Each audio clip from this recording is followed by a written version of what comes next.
Salut les bros! Je fais une petite vidéo puisque j'avais dit que j'en ferais s'il se passait des dingueries. Il y a eu double dinguerie. On va en parler. Et je vais aussi vous filer le lien en description du mec que je suis sur Telegram. On peut pas poster, c'est pas un Telegram communautaire, mais on peut suivre et mettre des petits smileys caca si on n'aime pas ses analyses, ou des petits smileys cœur si on aime ses analyses, évidemment.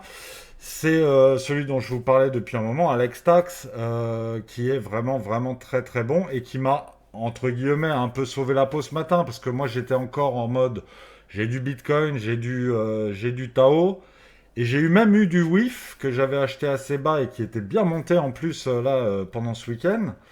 Et j'ai tout vendu ce matin à 6 heures du mat. Hasard, je m'étais réveillé et je le voyais en train de dire on va peut-être se retourner à 122 000, sachant qu'à 122, ce 122 000, il en parlait depuis longtemps.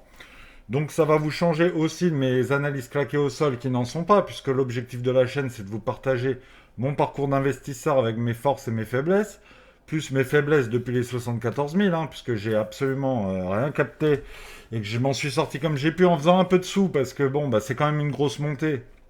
Donc à un moment, on rentre dans le train, mais avec méfiance, puisqu'on n'est pas placé bas, donc on fait des achats-ventes, achats-ventes. Pour moi, il semblerait que ce soit terminé de tenter les coups, puisque maintenant le risque il est complètement démesuré, et que viser une jambe à 135, voilà, l'alt saison, pour moi, c'est un moulin à vent.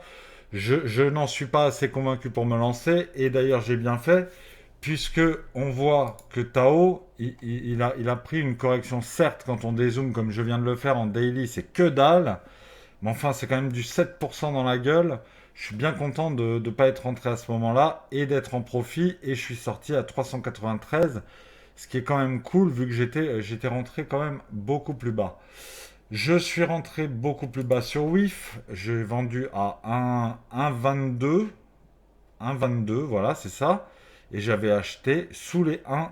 Voilà. Et là, on est déjà de nouveau sous les 1. Donc l'enfer, ça fait un gros ratio quand même de passer de 97 à 1,22. Donc j'étais quand même bien content sur ce petit bac de WIF.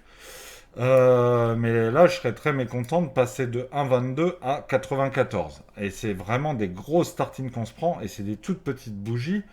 Maintenant, si on se met en 12 minutes et qu'on regarde ça un peu proprement, ça fait quand même super mal. Ça fait quand même super mal parce que c'est très rapide, et quand c'est très rapide, c'est pas fait pour rigoler ou pour reprendre de la force forcément. Évidemment, vous pouvez avoir votre opinion. Ne vous énervez pas, je ne vous donne aucun conseil et je ne vous dis pas que je détiens la vérité. On a bien vu ces dernières semaines que c'était absolument pas le cas. Mais je reste fidèle à ce que je pense sur le moment, et l'objet de cette chaîne, c'est de vous le partager. Après, vous en faites ce que vous voulez. Ether, pareil, grosse correction, double top, local, puisque pareil, si on dézoome, le truc est quand même archi boule. On n'est même pas bear H4, donc on va se détendre. On peut voir, voilà, une extension, très bien, accumulation, manipulation, extension, boum boum. Bitcoin, c'est pareil, accumulation, manipulation, extension. Mais, il y a un mais. Cette fois-ci, il semblerait qu'on aille chercher le gap. Donc là, on est sur le CME.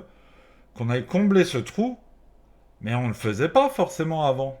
Et est-ce que ce serait pas là le piège? Est-ce que ce serait pas là le piège? Genre, on comble le gap, les mecs se disent ouais, ouais, c'était normal cette baisse, bam, on longue comme des oufs parce qu'on a comblé le gap, et là, on recte tout le monde et on nettoie.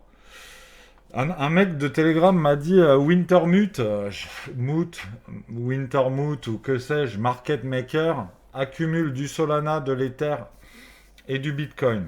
Donc il prend tout ça. Alors moi j'ai demandé, parce que j'ai Wintermute, pour moi, c'était un acteur, voilà, mais apparemment, c'est lui qui prend pour Binance et Coinbase, tout ça, il prend tout, il fout sur le marché, il va chercher les liquidations, il fait des dingueries. Et quand ils accumulent, c'est jamais bon. Voilà, c'est une info que je vous partage, j'en dis pas plus, voilà. Mais, en tout cas, sur BTC, quand on se met en court terme depuis ce matin, on ravale. On ravale complètement. J'aurais pu faire une vidéo ce matin en mode waouh, tu vois, et je vous aurais parlé du possible retournement. Le retournement a déjà lieu, donc je vais pas. Voilà, je suis désolé, je fais à mon rythme comme je peux. Mais voilà, c'était déjà quelque chose qui était dans les cartons depuis un moment pour ce mec. Donc je vous donne son télégramme en description parce que c'est un coup d'œil, on regarde où il en est. Il est archi précis, archi bon, et ça peut être un très bon complément parce que si vous regardez avec moi, vous n'êtes pas dans la merde, hein. J'ai pas de cible long terme pour l'instant, on est trop haut. J'ai pas d'espoir à vous donner parce que maintenant je suis full cash et j'en ai plus rien à foutre de ce cycle. J'observe. Moi, je reviendrai en force quand ce sera le moment pour moi d'investir long terme et de faire des sous comme j'en ai fait sur ce cycle. Parce que j'en ai fait. Ça, on peut pas me l'enlever, on peut me dire que je suis une brêle, que je dis n'importe quoi et tout, mais je fais du fric. Et ça, c'est pas tout le monde. Ok? Bon, je m'énerve pas, hein. C'est pas du tout le cas. Voilà. Mais, et puis je reconnais que voilà, j'ai des grosses failles, hein, il n'y a pas de souci, hein. Il y a aussi un peu de fainéantise, hein. Et puis il y a aussi le somme d'avoir raté toute cette jambe, parce que là, je sais exactement à peu près combien j'aurais pu faire de thunes si par contre j'avais mis le gros du paquet à 74 au lieu de faire le frileux en anticipant des baisses archivénaires. Maintenant, on n'est pas sur une idée de sur ça, là, on va en bear market. Mais voilà, c'est l'analyse de Alex. Moi, elle m'a beaucoup plu dans le sens où ça fait un gros moment qu'il l'échafaude. Il attend le catalyseur, il ne sait pas quel catalyseur ça peut être, quelle dinguerie pourrait faire nettoyer le marché et quel prétexte utiliserait Wintermute, Binance, Coinbase pour nettoyer le marché. On est évidemment en surchauffe. Pas en surchauffe absolue comme quand on était à 73,9 K sur BTC et qu'en 2024 il a fallu tout digérer pendant 7 mois. Mais on est quand même dans une forme de surchauffe et sur les alts, on ne fait que parler d'une alt saison, comme d'hab. Et là, on y croit vraiment. Et là, ça longue. Et là, ça achète du spot. Et là, ça prend des profits. Et quand même, ça a l'air de rien. Ça a l'air de rien. Enfin, perdre 13 milliards depuis 6 heures du mat, les gars, c'est chaud, hein. C'est super chaud. Et moi, à 6 heures du mat, je parlais avec Alex. Et il a dit, vas-y, on va peut-être taper les 122 et à 122 ça pue. J'ai vendu mon Bitcoin à 122 236. Bon, je pourrais racheter, mais ça vaut pas encore le coup. Parce que voilà, et puis que il faut rester. Si je vends là, c'est que je crois qu'on va aller plus bas, hein. Tao, bah, j'ai vendu à 396. Putain, je suis pile dessus. 396, regardez-moi cette merveille. Là, j'hésite déjà à racheter parce que, putain, tu vends à 396.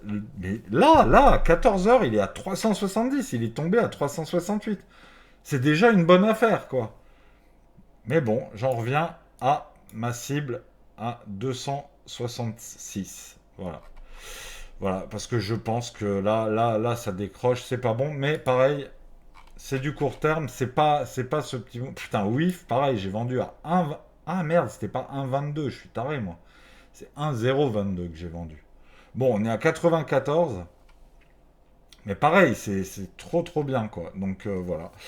Voilà.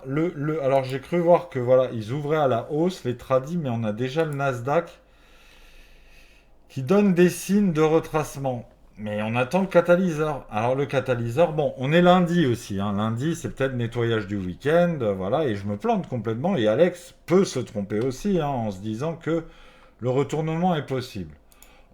Lui, il va vous dire sur son Telegram, si on clôture au-dessus, en H4, au-dessus de, je donne un exemple bidon, hein, de 121 200, on repasse boule. Donc il vous donne à chaque fois, soit ça confirme son billet actuel, soit il vous donne l'invalidation. Ce que moi, j'ai pas la prétention de faire sur tous les actifs que je suis, sachant que j'essaie d'être un peu plus long terme et que là, je fais des coups et que comme je vous parle beaucoup de court terme ces derniers temps, je suis pas très crédible parce que c'est pas du tout là où j'ai l'habitude de m'exprimer et de faire. Je suis pas trader, donc quand je vous parle de court terme, étant pas trader et étant pas expérimenté, et en plus quand je trade, je suis très mauvais trader, bon, ça n'a pas grand intérêt, quoi.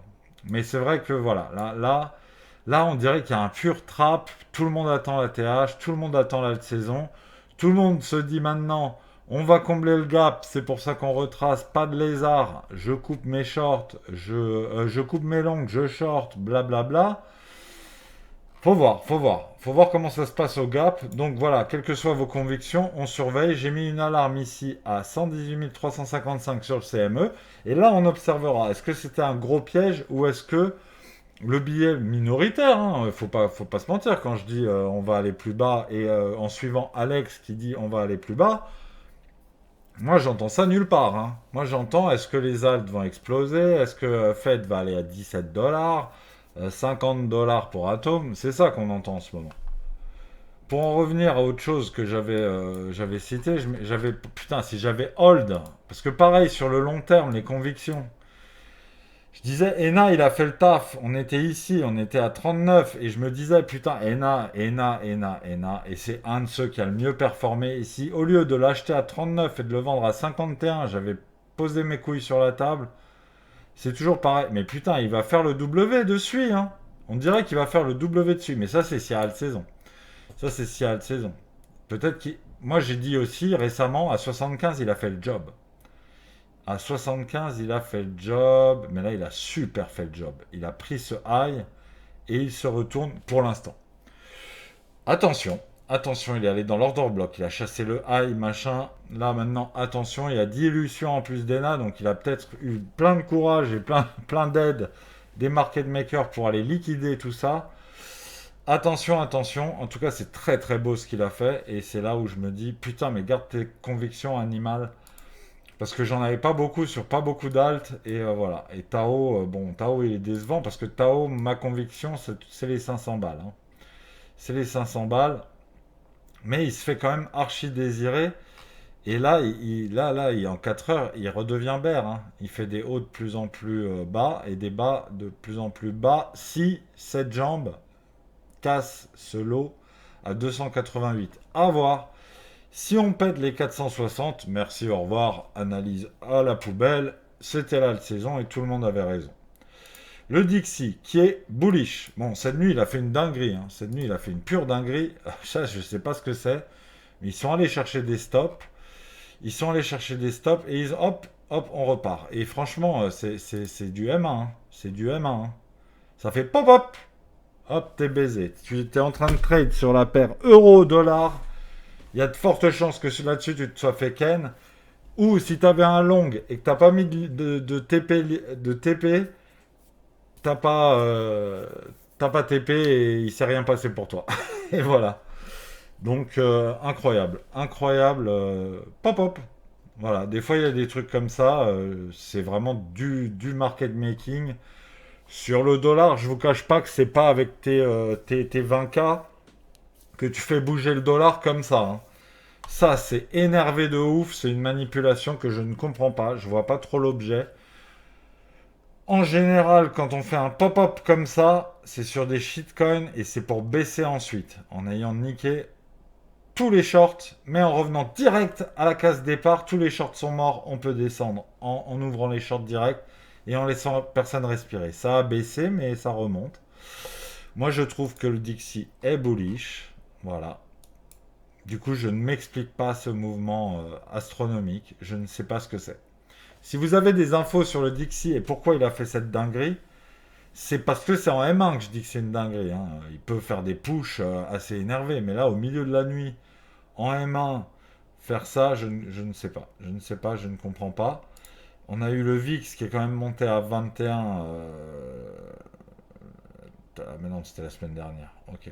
Bon, et en tout cas, le VIX, il revient à 19, ce qui est sa place sympa où il se passe rien. Et là, il y a quand même des tartines hallucinantes. Mais c'est marrant parce qu'en HTF, on s'en rend pas compte. Mais au-delà de la baisse que AV perd 5%, ce qui est quand même ultra chiant sur un wallet, c'est la vitesse qui interpelle. C'est la vitesse qui interpelle. Bon, on verra. On verra. Voilà les bros, je vous tiens au courant. Je fais une vidéo si on va plus haut. Si on fait un ATH, je ferai une vidéo mea culpa, je suis qu'un caca humain. Et si on descend, on va essayer de voir la suite avec les analyses d'Alex et comment je le sens. Et moi, par contre, je me concentrerai en tant qu'investisseur pour vous dire où je rentre. Voilà. Et c'est pas pour tout de suite puisqu'il va falloir que ça baisse encore fort. Voilà les bros, je vous souhaite une très belle journée et je vous dis à la prochaine. Salut!